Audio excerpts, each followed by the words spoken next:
አርበኛ ዘመነ ካሴ ፋኖ የተባበረ እዝ መመስረቱንና መንግስትን ለመጣል አዳዲስ ጥምረቶችን መፍጠሩን አስታወቀ። በራያ ግንባር ከጮቢ በር ወደ ዋጃ አቅጣጫ ጥቃት የከፈተው የአገዛዙ ኃይል በፋኖ የመልሶ ማጥቃት ተሸነፈ። በዱር ቤቴ ከተማ ፋኖ በአገዛዙ ሚሊሻና የአድማ ብተና ኃይሎች ላይ ጥቃት ፈጸመ። የአፋብኃኝ ጎንደር ጠቅላይ ግዛት በላይ 305ኛ ጎቤ መልኬ ኮር 76ኛ ክፍለ ጦር በጠገዴ ወረዳ ቲፋ ቀበሌ ከማህበረሰቡ ጋር ስኬታማ ውይይት አደረገ። ሚኒሊክ እዝ እና ሸዋ ጠቅላይ ግዛት አሳምነው እዝ ለ5 ወራት በጋራ ሲያሰለጥኗቸው የነበሩ ምልምል የሰራዊት አባላትን አስመረቁ። የአብይ አህመድ ካቢኔ ስብሰባ ተቀምጦ በ5 ዋና ዋና ጉዳዮች አቋም መያዙ ተነገረ።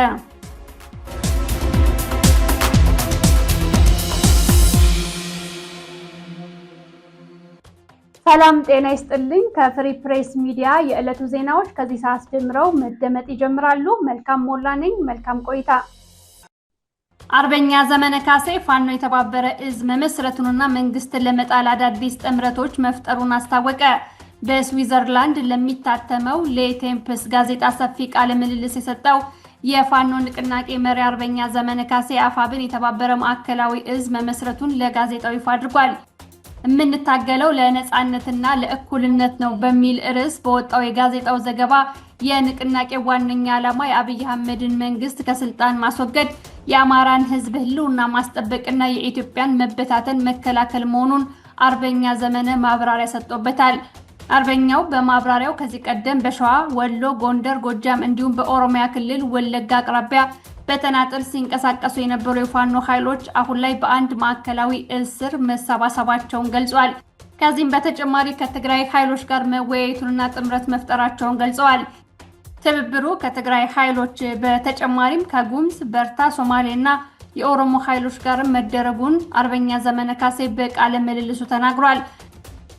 በጦር ሜዳ ስላለው የኃይል ሚዛን የተናገረው አርበኛ ዘመነ ካሴ የፋኖ ኃይሎች በአሁኑ ወቅት ከ80 በመቶ በላይ የሚሆነውን የገጠር አካባቢና በርካታ ትንንሽ ከተሞችን መቆጣጠራቸውን ተናግሯል። አያይዞም መንግስት ወደ ክልሉ ካስተማራው 13 የጦር እዞች ውስጥ 10ሩን በውጊያ ገጥመን አሸንፈናል ብሏል። በሌላ በኩል መንግስት በንጹሃን ዜጎች በትምህርት ቤቶች፣ በገበያዎችና በገዳማት ላይ የድሮን ጥቃት እየፈጸመ ነው ሲል ለጋዜጣው ተናግሯል።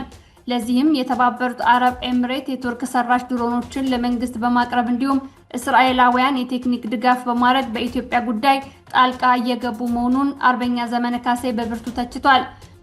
የፋኖ እንቅስቃሴ ጠባብ የክልል ዓላማዎችን ብቻ ሳይዝ የአማራን ህዝብ መሰረታዊ የህልውና አደጋ የመከላከል የኢትዮጵያን ሀገራዊ አንድነት በዘላቂነት የመጠበቅና አገሪቱን ከጠርዝ ውድቀት የማዳን ታሪካዊ ኃላፊነት የተሸከመ መሆኑን አብራርቷል። በዚህም ረገድ ለአማራ ህዝብ ህልውና መታገል ማለት ለኢትዮጵያ አለመበታተንም መታገል ማለት ነው የሚለውን ጽኑ አቋሙን አንጸባርቋል። የሀገሪቱ መንግስት የፖለቲካ መፍትሄዎችን ከመከተል ይልቅ ኃይልን ምርጫው አድርጎ የሚንቀሳቀስ መሆኑን አርበኛ ዘመነ ተናግሯል። የመንግስት ኃይሎች በሰው አልባ አውሮፕላን ድሮኖችና ከባድ መሳሪያዎች ንጹሃን ዜጎችን፣ መሰረተ ልማቶችን፣ ትምህርት ቤቶችና አብያተ ክርስቲያናትን ሳይቀር ኢላማ በማድረግ ከፍተኛ የሰብአዊ ቀውስ እያስከተሉ መሆናቸውንም አብራርቷል። የአፋብኃኝ ዋናና የመጨረሻ ግብ የአሁኑን አስተዳደር ከስልጣን በማስወገድ በኢትዮጵያ ውስጥ ለሁሉም ብሔሮችና ብሔረሰቦች እኩልነትን፣ ነጻነትና እውነተኛ ዲሞክራሲን የሚያረጋግጥ አዲስ ፖለቲካዊ ስርዓት መገንባት መሆኑን አረጋግጧል። በራያ ግንባር ከጮቢ በር ወደ ዋጃ አቅጣጫ ጥቃት ለመክፈት የሞከረው የአገዛዙ ኃይል በፋኖ ጸረ ማጥቃት ተሸነፈ። በጮቢ በርና በዋጃ ዋልካ መካከለኛ አቀማመጥ ላይ በተደረገ በዚህ ከባድ ውጊያ የአገዛዙ ኃይል መመታቱን መገናኛ ብዙሃን ዘግበዋል። በነበረው ውጊያ የፋኖ ኃይሎች የኃይል የበላይነት ማሳየታቸውም ታውቋል። ጥቃቱን ተከትሎ ውጊያው የቆመ ሲሆን በአካባቢው ከባድ ውጥረት ነግሷል። በዚህ ቀጠና በትግራይ ኃይሎችና በአገዛዙ ሰራዊት መካከል ውጊያ መደረጉም ይታወሳል። የአፋብኃኝ ቴዎድሮስ እዝ 105ኛ ኮር 55ኛ ክፍለ ጦር ቃኝና መሐንዲስ ወደ ዱር ቤቴ ከተማ አስተዳደር በመግባት በአገዛዙ ሚሊሻና አድማ ብተና ኃይል ጥቃት መፈጸሙን አስታወቀ። ልዩ ስሙ ጁፊ ባታ በተባለ ቦታ በተፈጸመው ጥቃት በሲኖትራክ ተጭነው ሲንቀሳቀሱ የነበሩ የሰራዊቱ አባላት ጉዳት ደርሶባቸዋል። ፋኖ በጥቃቱ የቡድን መሳሪያ በእጁ ማስገባቱን የገለጸ ሲሆን የተጎዱ የሚሊሻ አባላት ዱርቤቴ ሆስፒታል ሕክምና ላይ ይገኛሉ። በተያያዘ ዜና የቴዎድሮስ ዕዝ 64ኛ ክፍለ ጦር በአገዛዙ ጥቃት መፈጸሙን አስታውቋል። በእነማይ ወረዳ ዲማ ጊዮርጊስ ቅድስጌ ቀበሌና በአካባቢው የሚገኙ የማህበረሰብ ክፍል ላይ ከፍተኛ ጥፋት ለመፈጸም ከማህበረ ብርሃን ቀበሌ ወደ ቢቸና ከተማ በጉዞ ላይ የነበረው የአገዛዙ ኃይል በፋኖ ጥቃት ተፈጽሞበታል። ጥቃቱን የመከተው የ64ኛ ክፍለ ጦር በሰጠን መረጃ በሶሃ ወንዝ ላይ በተፈጸመው ጥቃት በርካታ የአገዛዙ ኃይል በውሃ መወሰዳቸውን ገልጾልናል። ይህ በእንዲህ እንዳለ ነሐሴ 10 2018 ዓ.ም ከተለያዩ ቦታዎች የተሰባሰበው የአገዛዙ ሰራዊት በእነማይ ወረዳ የዲማ ገዳምን ለማውደም በዲማ ከተማ በቅድስጌና ቦርቦር ቀበሌዎች ላይ ጥቃት ለመፈጸም ቢሞክርም በፋኖ ተመክቷል። የአማራ ፋኖ ብሔራዊ ንቅናቄ ቴዎድሮስ ዕዝ 64ኛ ክፍለ ጦር ኃይሎች ተጋድሎውን መፈጸማቸውን የደረሰን መረጃ ያሳያል። የአማራ ፋኖ ብሔራዊ ንቅናቄ ጎንደር ጠቅላይ ግዛት በላይ ዕዝ 305ኛ ጎቤ መልኬ ኮር 76ኛ ክፍለ ጦር በጠገዴ ወረዳ ቲፋ ቀበሌ ከማህበረሰቡ ጋር ስኬታማ ውይይት አካሄደ። የ76ኛ ክፍለ ጦር ዋና አዛዥ አርበኛ ተስፋዬ ማስረሻና የህዝብ ግንኙነት መምሪያ ኃላፊው አርበኛ አስማማው በለጠ ተገኝተዋል። በውይይቱ የህዝቡን ሰላምና አንድነት መጠበቅ፣ ማህበረሰቡ በተደራጀም ይሁን በተናጠል የሚንቀሳቀሱ ዘራፊዎች ላይ አስፈላጊውን ጥቆማ እንዲሰጥ ጥሪ ማቅረብ እንዲሁም የቀበሌው ማህበረሰብ ራሱን አደራጅቶ የአካባቢውን ሰላምና ጸጥታ በነቃ ሁኔታ እንዲጠብቅ ደጀንነቱን እንዲያሳይና የመሪነት ሚናውን መወጣት እንዲችል ያለመ ነበር። በውይይቱ የተሳተፉ የቀበሌው ነዋሪዎች እንደተናገሩት ክፍለ ጦሩ ራሱን በቀጠናው ካደራጀ ጀምሮ ሰላም ማግኘታቸውንና ዕለታዊ ተግባራቸውን በጥሩ ሁኔታ ማከናወን መቻላቸውን ገልጸዋል። ትግሉ የሁላችንም ነው ያሉት ነዋሪዎቹ በአንድ እጃችን እርፋችንን በሌላ እጃችን ደግሞ መሳሪያችንን ይዘን ከፋኖ ጎን እንቆማለን ሲሉ አቋማቸውን አረጋግጠዋል። የብልጽግና አገዛዝ ጸረ አማራ መሆኑ ግልጽ ሆኖልናል ያሉት ነዋሪዎቹ ዘላቂው መፍትሄ ተደራጅቶ መመከት ብቻ መሆኑን አስምረዋል። አያይዘውም አልፎ አልፎ በፋኖ በኩል የሚታዩ ክፍተቶች እንዲታረሙና እንዲስተካከሉ ገንቢ አስተያየት ሰጠዋል።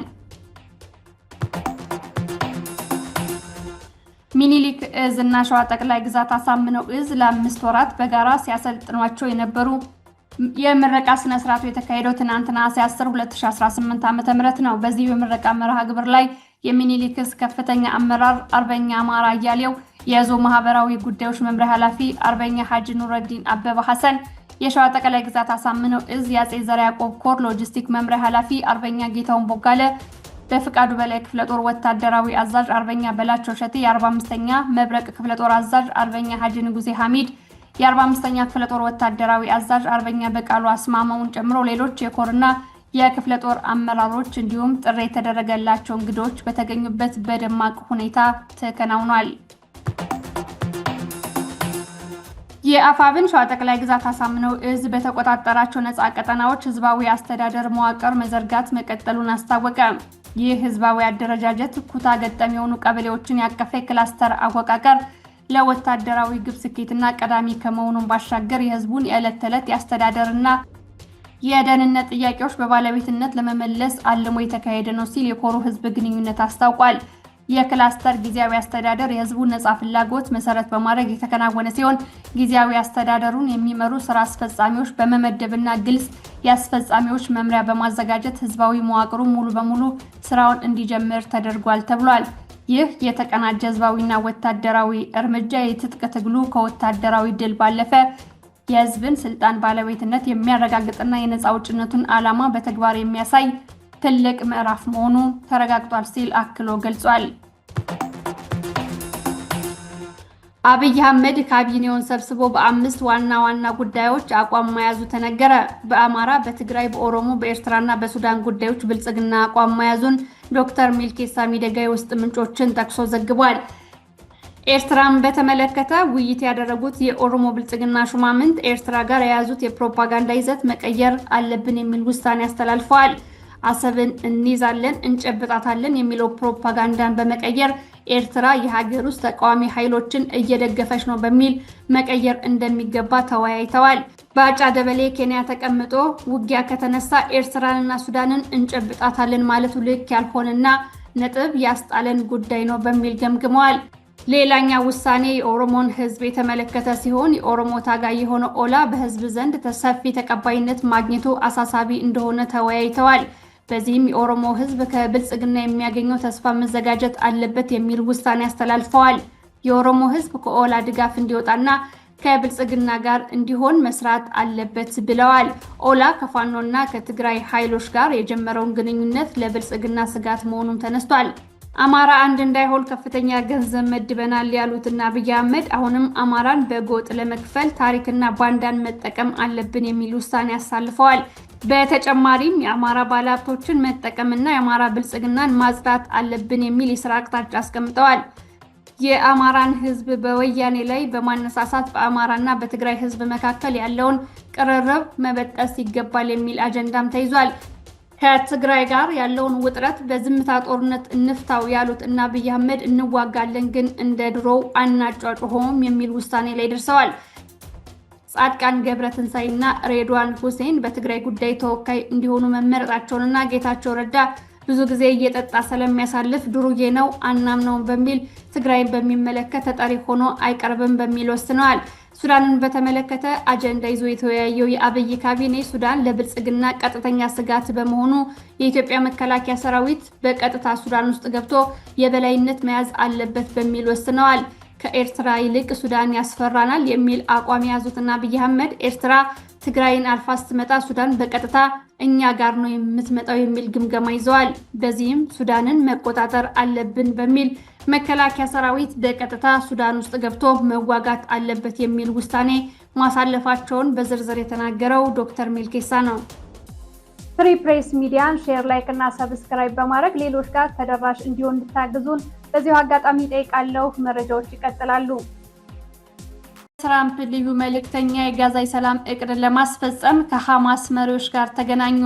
የፕሬዝዳንት ዶናልድ ትራምፕ የመካከለኛው ምስራቅ መልእክተኛ የሆኑት ጃሬድ ኩሽነር ባልተለመደ ሁኔታ በአሜሪካ ስለሚደገፈው የጋዛ የሰላም እቅድ አተገባበር ከሐማስ መሪዎች ጋር ተወያይተዋል።